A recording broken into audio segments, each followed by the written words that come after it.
अच्छा, आपने जो डाइट प्लान पे अमल किया, आपको कोई प्रॉब्लम तो नहीं हुआ डाइट प्लान पे अमल नहीं, करने में? अल्हम्दुलिल्लाह कुछ भी नहीं, बल्कि इजी हो गया। जो सुबह रोटी अपने लिए बनाती थी वो भी छूट गई। वो भी जान छूटी ना। जान छूट गई। सीधे अंडे सीधे दो बॉयल अंडे पानी पाओ उबाल के खा उबाल लो, के ना खा कोई ले फिक्र ना फाका। और चाय हाँ, पी के। मैं पहले बिल्कुल। अच्छा एक चीज और, मैंने ना वो पनीर डोडा वो हाँ। पहले से थोड़ा सा शुरू किया हर था मैंने। बंदे ने नुस्खे आजमाए हाँ, होंगे।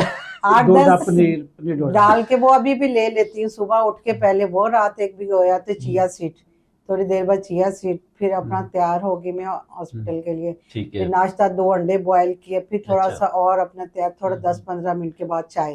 हम्म। अब चाय क्योंकि टाइम ऐसा होता है, कोशिश होती है कि ज्यादा गैप हो जाए, नहीं होता है 10-15 मिनट के। और जिस दिन ना पी के जब मैंने छोड़ के भी देखी कि हॉस्पिटल जाके भी 10 बजे पीती हूँ, बस कुछ आते चलने लेकिन वो इतना बस सर में दर्द भी हो सर में जाता है। दर्द या थोड़ी सुस्ती सी हो जाती है कि वो फिर मैंने कहा था नहीं चले ज्यादा नहीं, एक वो और एक शाम का चाय का कप, बस ये। डॉक्टर साहब, आपका वजन कम हुआ? वजन मेरा 70 था, हम्म। अब 64 63 भी हो जाता है किसी अच्छा। दिन, 63 तो 7 किलो वजन आपने फ्री में कम फ्री कर में लिया। कम कर दिया। हालांकि ये मैं बहुत अरसा पहले अपना वजन मेरा 65 तक ठीक रहता था। ऐसा ऐसा ये हॉस्पिटल जब मैं जॉब करी थी 74 तक भी मेरा पहुंचा। उसके बाद अच्छा। रमजान में थोड़ा सा कम हो जाता था, फिर बढ़ लेकिन जाता था। उसके बाद बड़ी कोशिश मैंने की है, मेरा नहीं कम हो रहा था। और अब ये तो आप ऑटोमेटिकली कैसा मेरा महसूस करती हैं आप? अब ये दवाइयाँ भी खत्म है, आपके लेवल मुझे तो पता चलते रहते हैं हाँ कि जी, ठीक आ रहे हैं माशाल्लाह से। अल्हम्दुलिल्लाह। ये कि डाइट प्लान पे अमल करें तो आप ठीक हैं। थोड़ी सी भी चीटिंग करेंगे तो आप फौरन डॉक्टर साहब, आप मशीन चेक कराएं आपका ये किस तरह कम हाँ, मैडम के हस्बैंड कह रहे हैं कि इनकी बेटे की तरफ से पैगाम है कि ये अच्छा। 6.1 कहीं फॉल्ट ना हो। एक मेरे पेशेंट थे पिछले अभी अच्छा। सीजन है आपके इसी 26 में, उनका ना को 12 के करीब HbA1c था। उन्होंने हमारे प्रोग्राम में आए, पहले डॉक्टर ने एंडोक्रिनोलॉजिस्ट ने उनको बेताशा दवाइयाँ दी, अभी पता ही चली थी उनका ना 4.8 आ गया। तो उन्होंने एक लैब से करवाया, कहते डॉक्टर साहब ये मुझे तो नहीं यकीन आ रहा। मैं कहा दूसरी लैब से करवा ले, मैं कौन सा खुद लैब खोली हुई है, जब मैंने कौन सा खुद टेस्ट किया। उनका उतना भी, वहां से भी इतना, कहते डॉक्टर साहब यकीन नहीं आ रहा। मैं कहा लैब से देख, बेसिकली आपके लेवल्स ठीक, जब डेली HbA1c हो रहा है ना, आपकी फास्टिंग रैंडम वो ठीक आ रही है, तो HbA1c कौन सी बीमारी लगी हुई है कि उसने बढ़ना है, वो डेफिनेटली आपके इतना ही है। और मैं आपको बताऊं, फैमिली में इस्लामाबाद बहनोई है, उनको भी बड़ा मैंने कन्विंस कर रही उनको भी शुगर है। फैसलाबाद में, हाँ जी, वो तो बहुत पुरानी मेडिसिन। अच्छा। फैसलाबाद में अभी वो तो अभी रिसेंटली चेक करवाई है तो उनका आया 11, तो वही डॉक्टर्स ने उनको शुरू करवा दी मेडिसिन। मैंने कहा ये आपकी ये मैंने रास्ता डाइट है। प्लान सब कुछ, मैंने कहा मैं आपको भेज रही हूँ, इस पे अमल करें। लेकिन थोड़ा कंट्रोल उन्होंने किया है, वो आ लेकिन जाएगी रोटी छोड़ने की 6 महीने तरफ बाद थोड़ा या सा। साल बाद। डॉक्टर साहब, आप माशाल्लाह साइंस की स्टूडेंट, खुद डॉक्टर, डेली पेशेंट्स आप इतना देखते हैं कॉम्प्लिकेशन, शुगर की साइंस अब पता चल गई आपको?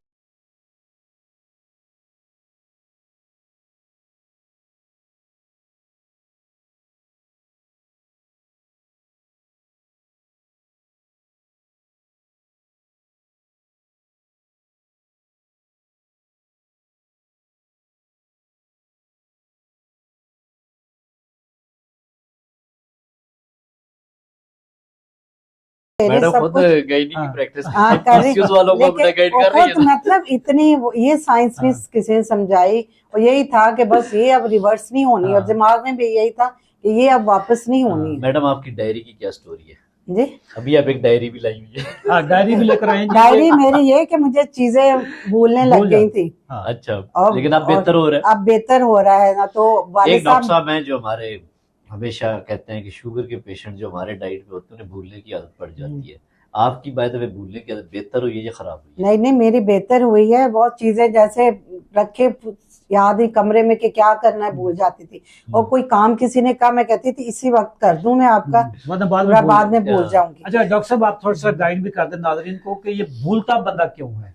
बेसिकली इंसुलिन रेजिस्टेंस की वजह से ना डिमेंशिया का प्रॉब्लम आ सकता है। अल्जाइमर डिजीज भी बेसिकली इसका कनेक्शन भी इंसुलिन रेजिस्टेंस के साथ है। वैसे उसको टाइप 3 भी डायबिटीज कहते हैं, ब्रेन की डायबिटीज भी कहा जाता है कि लाइक इसका कनेक्शन है। तो डायबिटीज जब आपकी खराब है मतलब इंसुलिन रेजिस्टेंस ज्यादा है, इंसुलिन रेजिस्टेंस ज्यादा होगी तो आपको लाइक मेमोरी प्रॉब्लम भी आएगा। अगर आपकी डायबिटीज ठीक होगी तो इंसुलिन रेजिस्टेंस भी ठीक होगी तो आपके मेमोरी का प्रॉब्लम बेहतर हो जाएगा। डॉक्टर साहब एक चीज आप भूल गए, सर तुसी बोले से नहीं नहीं मैं बताने लगा अच्छा जी। वो ये है कि जो मेटफॉर्मिन हम खाते हैं ना, हाँ मेटफॉर्मिन मेटफॉर्मिन से खुद भी फॉरगेटफुलनेस होती है। मेटफॉर्मिन आप तो खाती रहे ना ग्लूसीमेट में, उसमें ग्लूकोफेज भी आप खाती रही। इससे आपकी बॉडी में एक तो B12 की कमी हो जाती है।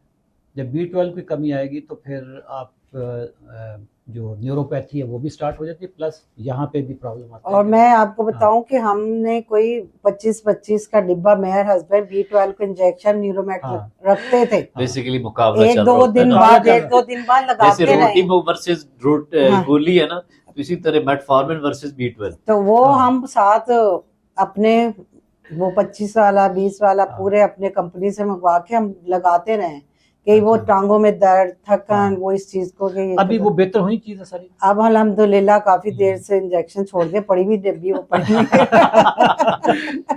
मैडम की इस वक्त जो फॉरगेटफुलनेस का हालत ये थी कि बकायदा डायरी लेकर आई है जिसमें ये HbA1c कब कि कब कहाँ रहा है, कब करवाया था, शुगर कितना कब हुई था, थी। हमने कहा जरूरत नहीं है ये इसकी, ठीक है। देखिए और अभी डॉक्टर साहब आपकी तमाम दवाइयाँ छूट गई। दवाई अभी सिर्फ मैं ब्लड प्रेशर की ले रही हूँ। अच्छा वो भी कोशिश एक दिन मैंने की थी, कम मेरी हो गई है। अच्छा मैं अपना कोई ज़ीडे 50 ले रही थी।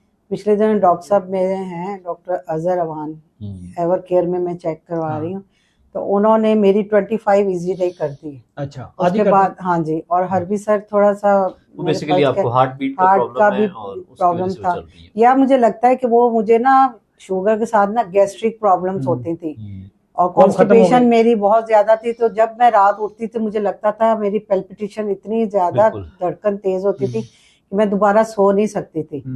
और मैंने कहा पता नहीं कोई दिल का मसला शुरू हो गया। उसके बाद एनजीओ भी मैंने फैब में करवाई साल, जो नॉर्मल थी, वो बिल्कुल नॉर्मल आई है। वो ईसीजी थोड़ी सी टी वेव इन्वर्जन में ही आती थी, लेकिन एनजीओ मेरे ठीक है। अच्छा, आपने अभी जो टेस्ट करवाए हैं उसमें आपने अपना लिपिड प्रोफाइल भी करवाया? लिपिड प्रोफाइल मेरी ट्राइग्लिसराइड पहले 99 थी, अब 75 हो गए।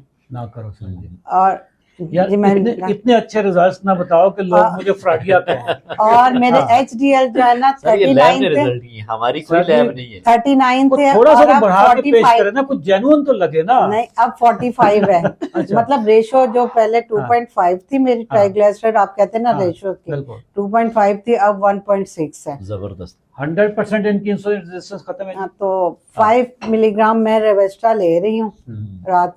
वो डॉक्टर साहब कहते थे कि चले आप लेती रहें।